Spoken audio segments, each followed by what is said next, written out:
Today, I want to teach everyone the backhand serve. The backhand serve is actually the easiest to recover from. Notice that professional players don't stand too far to the backhand side for this serve, they stand in the middle. Right side spin serves, including the reverse pendulum, hook serve, and backhand serve, are all performed from this central position. However, it's rare to see a left side spin serve done from here. Even top players serve their reverse pendulum from this position. So, why stand in the middle? Compared to standing in the backhand corner, serving backhand from the center makes the trajectory down the line shorter.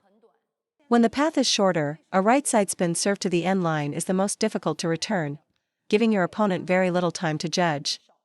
Therefore, serving from the middle to the wide backhand corner is faster and gives the opponent less reaction time. Second, a left side spin serve breaks towards the center line, while a right side spin serve breaks towards the sideline. So, with a right side spin serve, if you want to serve short and wide to the forehand, the second bounce will inevitably go off the table. But if you serve from the middle, you can serve short and wide, and still ensure the second bounce stays on the table. This makes it harder for your opponent to loop or power loop the return. So, from this position, you can serve a tricky, two-bounce ball to the forehand. That's why right side spin serves are often done from a more central stance. This is the stance I've been using more frequently for my hook and right side spin serves recently. The third benefit is that you can cover your forehand. With a right side spin serve, if I serve a kick or ball and the opponent blocks it, or if they loop from their backhand corner, the return will most likely come to my forehand.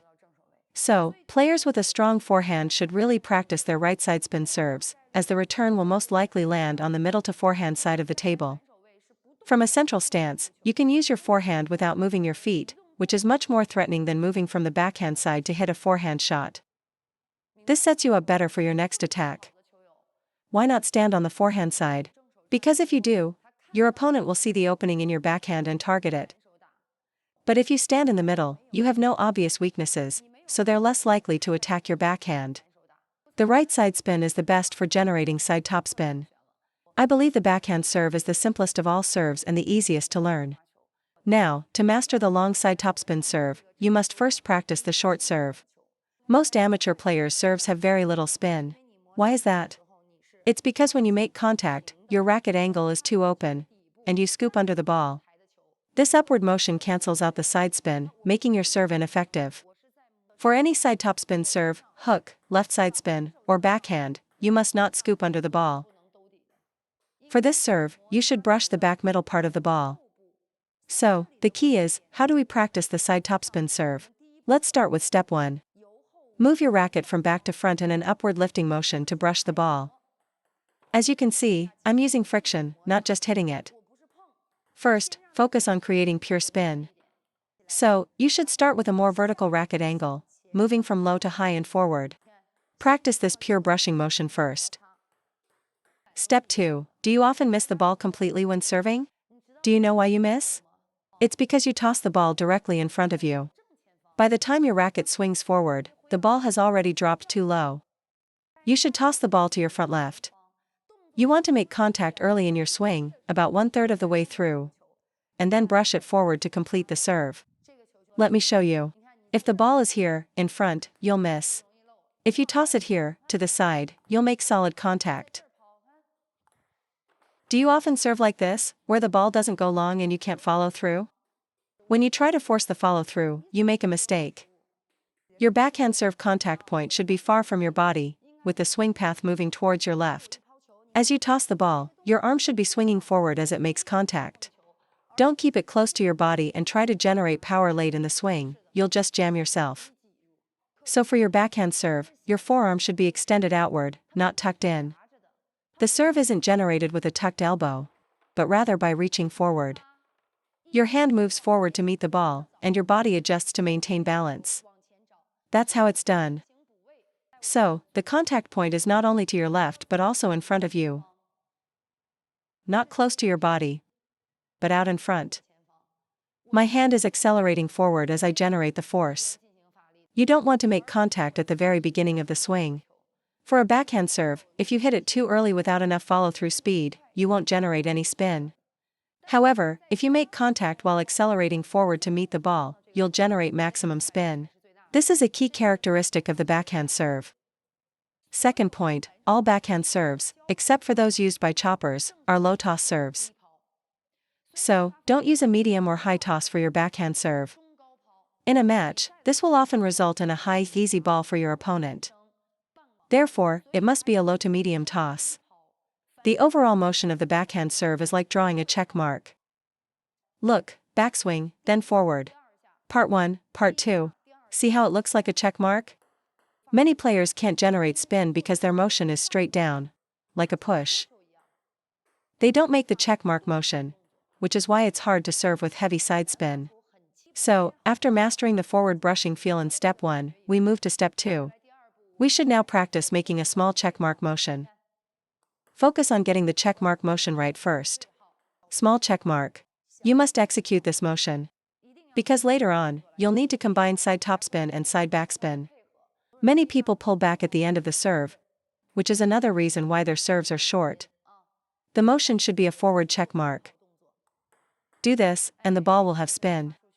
Step 3, when you serve, your racket face should be angled slightly to the side. At this point, step 1, brush upward. Step 2, draw a small check mark. Step 3, racket face angled left, draw a small check mark. See how the ball curves now? For a long serve, just add more forearm power as the ball drops. I am brushing the ball sideways, which is why the serve curves.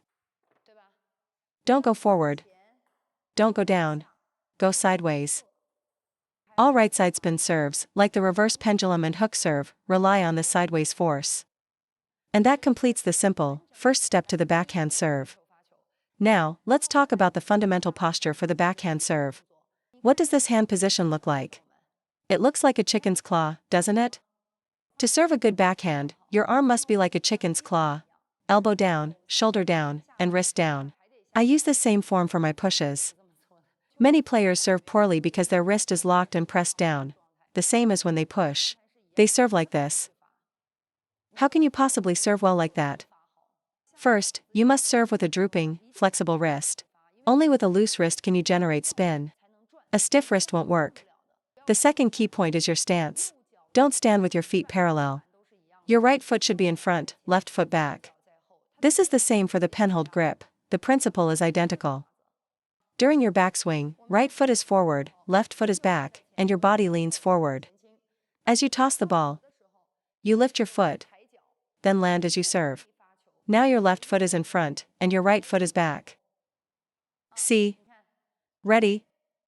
Toss the ball. Lift your foot. And then land with your left foot forward and right foot back. Let me demonstrate.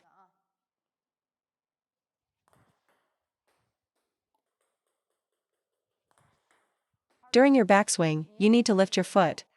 You toss, lift your foot, and land. It's the same principle as stomping your foot on a left side spin serve. Land and stop. So when you're serving this ball, your body and your hands must be well coordinated to serve effectively. The hand motion is the check mark shape. During the first part of the backswing, the racket is positioned towards your non-playing upper arm. Okay, now for the side backspin serve.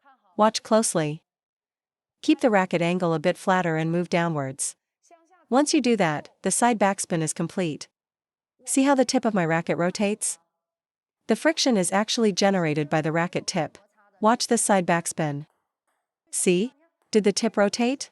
With a flick of the racket tip, the ball is served. You're flicking it out like this. After rotating the racket tip, don't stop there. Pull your shoulder and elbow to the side while the racket tip points down. You want to pretend you're serving a topspin ball. Let's go over that again. During the backswing, position the racket behind your non-playing upper arm. For left-handers, it's the opposite. Flick your racket tip down, and the ball will have backspin. Keep your racket angle relatively flat, not too vertical. After serving, pull your shoulder and elbow to the side and drop your racket tip. Let me show you a couple. This is my side backspin. But after I finish, doesn't it look like a side topspin serve? It looks very similar, right? Because the backhand serve motion is very visible to your opponent, you have to use your follow-through to disguise it. By finishing with an upward motion, you make it look like side topspin to confuse them. But in reality, the contact is real, and the follow-through is fake. When you blend it all together, the opponent will think you lifted the ball, so it must be side-topspin. But in fact, the serve action is already finished at the point of contact, the ball is brushed out like this. The rest of the motion is all for show. However, there can't be any hesitation or obvious acting. The entire motion needs to be very smooth. Then they will believe it's a side-topspin serve. But for side-backspin, the friction comes mainly from flicking the racket tip downwards. If your racket tip is static and you just push, the backspin on the ball won't be heavy enough. So you must make your racket tip alive and flexible. The more flexible your racket tip is, the spinnier the serve will be. So in your starting position, the racket tip should already be pointing up slightly. Pointing the tip up prepares you for both the side-topspin and side-backspin serves. So for the backswing, it's no longer the chicken's claw. The chicken's claw is for the ready position. During the backswing, the racket tip should be up. Then let your racket tip flick. Your racket angle should be relatively flat at contact to generate heavy spin. Now let's talk about the side-topspin serve. For the side-topspin, the racket tip motion is similar at contact, but you must keep your racket angle more vertical. Side-backspin is generated from high to low. Imagine a clock face, 3 o'clock, 6 o'clock, 9 o'clock, 12 o'clock. Our backswing for both serves starts around 9 o'clock. The side-backspin serve is a motion from 9 o'clock towards 5 or 6 o'clock. That's side-backspin. I generate force in this lower section. For the side-topspin serve, I only start applying force at 6 o'clock and continue all the way to 10 o'clock. This means you cannot contact the ball from 9 to 6 o'clock. If you do, the serve will have mixed spin, making it easy for your opponent to push. So when you first practice the side-topspin, don't start with a full backswing. Just start your motion from 6 o'clock and brush up towards 10 o'clock. Once you get that feel, you can add the backswing. You must not mix up the spins.